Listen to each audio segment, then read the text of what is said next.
चलिए सीधे लिए चलते हैं आपको दुर्ग, जहां हमारे सहयोगी सुबोध तिवारी हमारे साथ जुड़ गए हैं। सुबोध, दुर्ग में क्या कुछ विशेष है आज?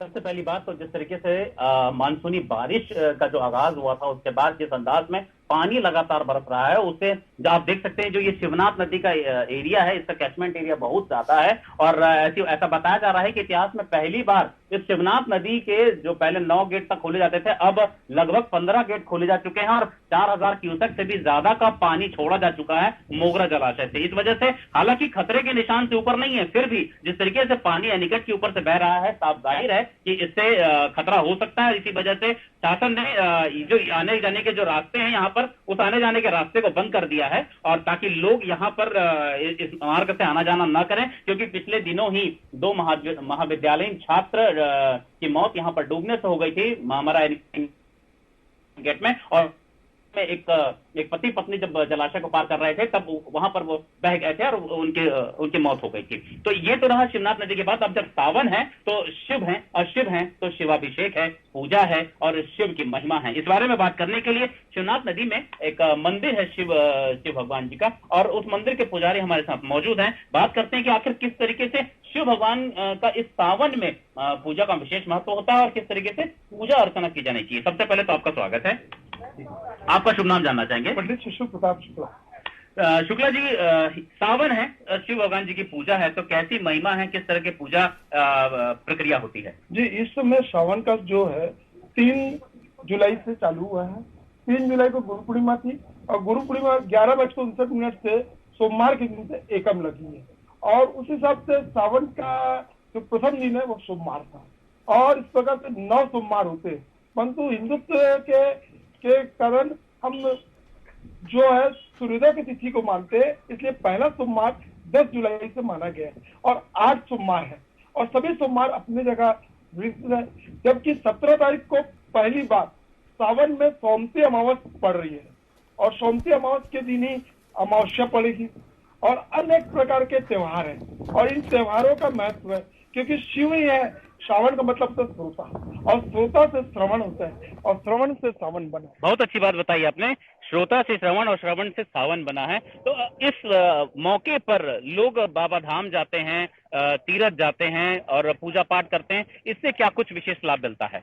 देखिए, हम साल भर अपने मनोकामनाओं को पूर्ण करने के लिए उस शिव पर अर्पित करते।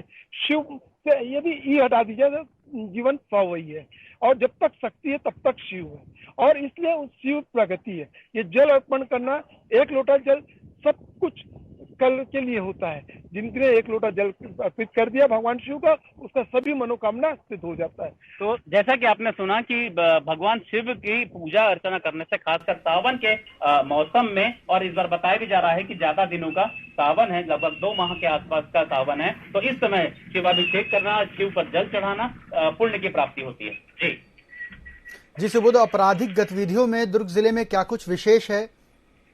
अगर आपराधिक गतिविधियों के बारे में बात करें तो जिस तरीके से दुर्ग जिला पुलिस लगातार महादेव ऐप जो है और ऑनलाइन सट्टा ऐप है, रेड्डी अन्ना ऐप है, उसे लेकर कार्रवाई करती जा रही है। तो ठीक 24 घंटा पहले 8 ऐसे आरोपियों को दुर्ग पुलिस ने गिरफ्तार किया है, जो दिल्ली में रहकर इस महादेव आईडी का संचालन कर रहे थे। और जब दिल्ली में लगातार छापे पड़ने लगे तो सीधा दुर्ग की ओर उन्होंने कूच किया, और दुर्ग में आकर सेक्टर 1 जो पंत स्टेडियम है, उसके पीछे मोबाइल के माध्यम से एक झुंड बनाकर, तो कभी भीतर होकर महादेव आईडी ऐप का संचालन कर रहे थे। तो पुलिस को जब इसकी सूचना मिली मुखबिर के द्वारा, तो उन्होंने तत्काल छापेमार कार्रवाई की और दौड़ाकर उन आरोपियों को पकड़ा, और आज वे इस जुआ एक्ट के तहत जेल पे निरुद्ध हैं।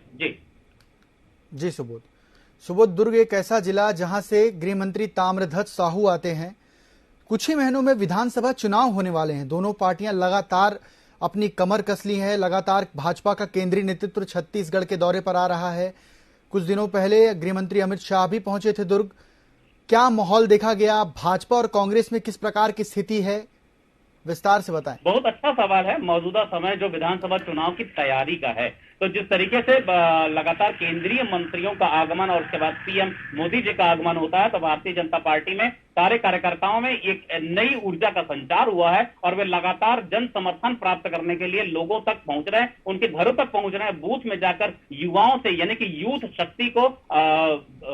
शक्ति को मनाने की कोशिश में कि किस तरीके से यूथ जो है वो भारतीय जनता पार्टी के साथ रहकर यहां पर इस राज्य में भारतीय जनता पार्टी की सरकार बनाने में अपनी महत्वपूर्ण योगदान दे, मताधिकार का प्रयोग करे। ठीक उसी तरह कांग्रेस पार्टी भी लगातार लगी हुई है, वह भी घरों में जाकर यूथ को जोड़ने की कोशिश में। हालांकि कांग्रेस पार्टी का जो एनएसवाई विंग है वो काफी तेज गति से काम कर रहा है और एनएसवाई में सबसे ज्यादा युवा देखे जाते हैं और यही वजह है कि कांग्रेस आज जो प्रदेश में काबिज है तो एनएसवाई की शक्ति के भरोसे काबिज है। और जो यूथ है और जो कांग्रेस है, जो जिसमें कहा जाता है कि जो पुराने लीडर्स होते हैं ना वो सबसे बड़े ब्रेन होते हैं और उस ब्रेन के साथ जब यहाँ का पावर लगता है तो सरकार बनती है। तो एक बड़ी बात है कि प्रदेश में जो अभी कांग्रेस सरकार है वह ब्रेन और पावर का मिला जुला रूप है।